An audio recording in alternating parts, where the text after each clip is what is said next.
দুনিয়াতে বিশ্বাস কথাটা একেবারেই নাই।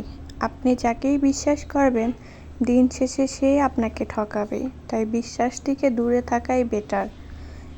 অনেক কথাই বলার ছিল, সব কথা তো আর সবখানে বলা যায় না। তো আজকে আপনাদের সাথে শেয়ার করব দুপুরের মজাদার একটা খাবার, যেটা সবারই প্রিয়। দেখতে থাকেন। তো এখানে আমি গরুর মাংসটা ধুয়ে নিয়েছি, সাথে পেঁয়াজ কুচি, আদা রসুন সব কিছু দিয়ে লবণ, এরপরে মরিচের গুঁড়া, হলুদের গুঁড়া দিয়ে দিব।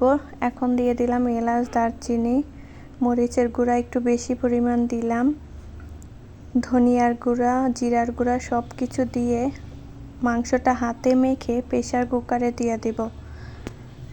দুপুরে রান্নাটা আসলে কি রান্না করব ভাবতে ভাবতে হঠাৎ মনে হলো যে আজকে একটু এটাই করি, যেহেতু বাইরে বৃষ্টি হচ্ছে।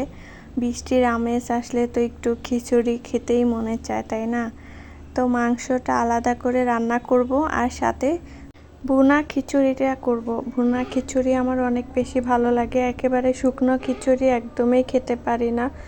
তো এই তো মাংসটা আমার হাতে মাখানো হয়ে গেছে, কিছুক্ষণের জন্য আমি রেখে দিব।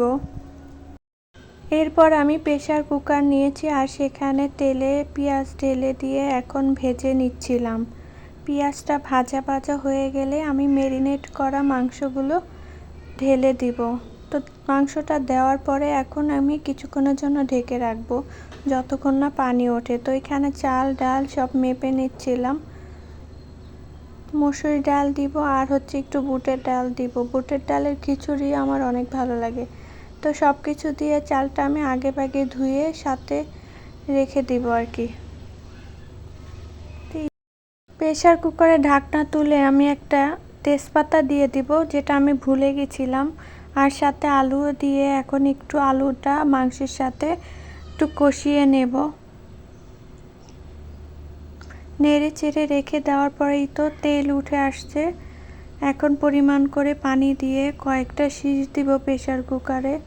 যেহেতু এটার ভেতরে বেশিরভাগই হাড্ডি দেওয়া ছিল, তাই আমি একটু বেশি সিজ দেব। ওই যে বললাম না, কাউকে বিশ্বাস করা আসলে ঠকা ছাড়া আর কিছুই নাই। একজনকে বিশ্বাস করে তার উপরে রেখে দিবেন, দেখবেন দিন শেষে সে আপনাকে সবচেয়ে ঠকিয়ে দিবে। তো আমাদের দশা হচ্ছে তাই, আসলে ভেঙে বলতে পারছি না। মশলা কষানোর পরে ডালে যেই চাল মিশানো ছিল তো ওইগুলো দিয়ে দিলাম, দিয়ে সুন্দর করে নেড়ে পরিমাণ করে পানি দিয়ে এটা তো 4 থেকে 5টা সিজ দিব। যেহেতু আমার সিলিন্ডার গ্যাস, বেশি টাইম পড়লে অনেকটাই গ্যাস শেষ হয়ে যায়, তাই আমি এটাই করি।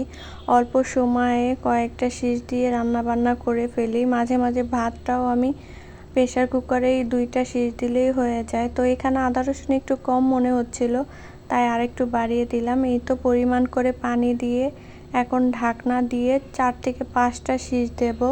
মাশাআল্লাহ অনেক সুন্দর ঝরঝরে খিচুড়ি হয়ে যাবে।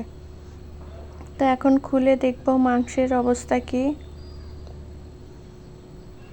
তো এই তো এরকম পানি কিন্তু অনেকটাই কম হয়ে গেছে। ঝোল আমি আসলে কমই রাখতে চেয়েছিলাম। তো এর উপরে একটু জিরার ফাঁকি দিয়ে নামাই নেব। তো এদিকে খিচুড়িও হয়ে গেছে, এখন তুলে নিচ্ছি। এই একটু ভিজা ভিজা টাইপের খিচুড়ি আমার অনেক পছন্দ। তো এর সাথে যদি আলাদাভাবে গরুর মাংস রান্না করা হয় তাহলে তো কথাই নাই। তো এই যে আমার গরুর মাংসর স্বাদটা অনেক ভালো ছিল, ভালো আসছে। শুধু হাড্ডি ছিল, তার ছাড়া আর কোনো মাংসই ছিল না। তো যাই হোক, অনেক বেশি মজাদার হয়েছে গরম গরম গরুর মাংস দিয়ে।